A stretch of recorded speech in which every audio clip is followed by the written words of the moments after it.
OBC कितने, दलित कितने, मैं आपसे पूछ लेता हूं इस कमरे में दलित कितने हैं? देखिए, ये मजा देखिए। करो, कितनी बड़ी सभा से पूछ रहा हूं मैं। कमलनाथ जी नहीं बताते अपनी, लेकिन बाकी की गणना करना चाहते। नमस्कार, इन खबर में आपका स्वागत है। बिहार में जातिगत सर्वे होने के बाद कास्ट सेंसस की मांग जोर पकड़ने लगी है। जो कांग्रेस कभी इससे दूर भागती थी, उस कांग्रेस का ये सबसे महत्वपूर्ण एजेंडा हो गया है। 5 राज्यों में विधानसभा का चुनाव है। मध्य प्रदेश, राजस्थान, छत्तीसगढ़ में कांग्रेस और बीजेपी आमने सामने हैं। लिहाजा राहुल गांधी को जहां मौका मिलता है इस मुद्दे को उठा देते हैं। प्रियंका गांधी भी शिद्दत से इस मुद्दे को उठा रही हैं। पिछले दिनों तो कुछ ऐसा हुआ कि पत्रकार वार्ता में राहुल गांधी ने इस मुद्दे को उठाया और पूछा कि आप लोग बताएंगे कि आपकी जाति क्या है, यहाँ पे कोई ओबीसी है क्या, एससी है क्या, एसटी है क्या। सुनिए राहुल गांधी क्या कह रहे हैं। ओबीसी कितने, दलित कितने, मैं आपसे पूछ लेता हूं इस कमरे में दलित कितने हैं? देखिए, ये मजा देखिए। इस कमरे में ओबीसी कितने हैं? हाथ उठा के दिखा दीजिए। देखिए मजा। नहीं, वो आप कैमरामैन है भैया, आपकी बात नहीं कर रहा हूं मैं, इनकी बात कर रहा हूं।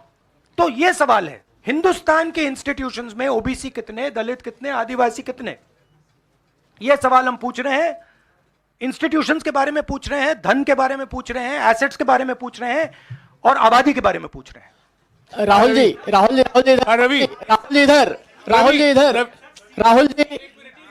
इधर, राहुल जी मेरा सवाल, आपने कहा कि प्रधानमंत्री बार बार डिस्ट्रैक्ट करने की कोशिश करेंगे, उसी से जुड़ा सवाल है। जो कि प्रधानमंत्री बार बार ये कह रहे हैं कि आप विदेशी ताकतों से मिले हुए हैं और आप देश को तोड़ना चाहते हैं, ये प्रधानमंत्री आरोप लगा रहे हैं। इस पे क्या कहेंगे आप? इसके बाद शहडोल में उनकी सभा हुई, वहां पर भी उन्होंने इस मुद्दे को उठाया। कमलनाथ भी वहां पे थे, लगातार उनकी सभाएं हो रही है।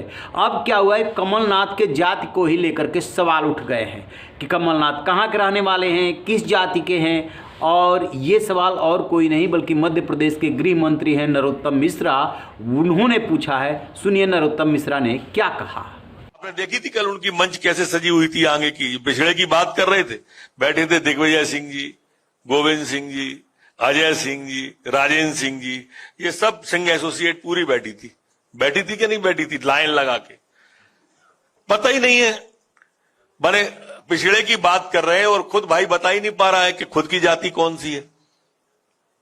आप में से कोई बता सकता हो तो ज्ञानवर्धन करो। कितनी बड़ी सभा से पूछ रहा हूं मैं।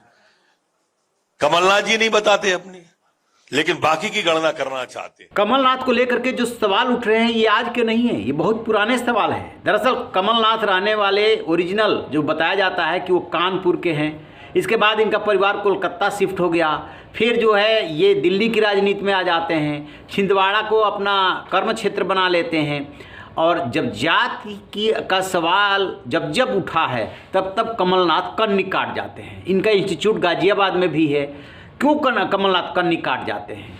तो ये जो नरोत्तम मिश्रा सवाल उठा रहे हैं वो ये सवाल उठा रहे हैं कि जो वहाँ पे सिंह एसोसिएट्स बैठे थे, दिग्विजय सिंह, अजय सिंह वगैरह वगैरह, ये नाम पूरा गिना जाते हैं, वहाँ पे कौन पिछड़ा वर्ग से था और वहाँ पे कौन एससी एसटी बैठा था।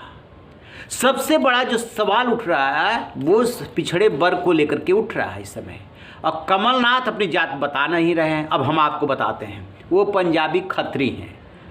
अब बहुत ढूंढेंगे तो आप पाएंगे कि कई जगह पे ऐसा हो सकता है। मैं अभी श्योर तो नहीं हूँ इस बात को लेकर के, लेकिन ऐसा कहा जा रहा है कि हो सकता है कि कहीं पे खत्री बैकवर्ड में आता हो। लेकिन ज़्यादातर जगहों पे ये उच्च कुलीन वर्ग है, ख़ास तौर से पंजाबी खत्री व्यापारी भी माने जाते हैं और उच्च कुलीन वर्ग से है कमलनाथ।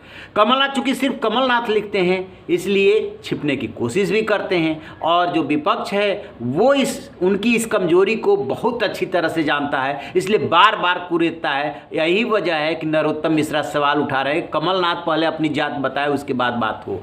कमलनाथ बाहरी भी हैं, कुलीन वर्ग से भी है और कांग्रेस राजनीति कर रही है पिछड़े वर्ग की, तो जवाब तो देना होगा। रहिए बेखबर, देखते रहिए इन खबर। Thank you.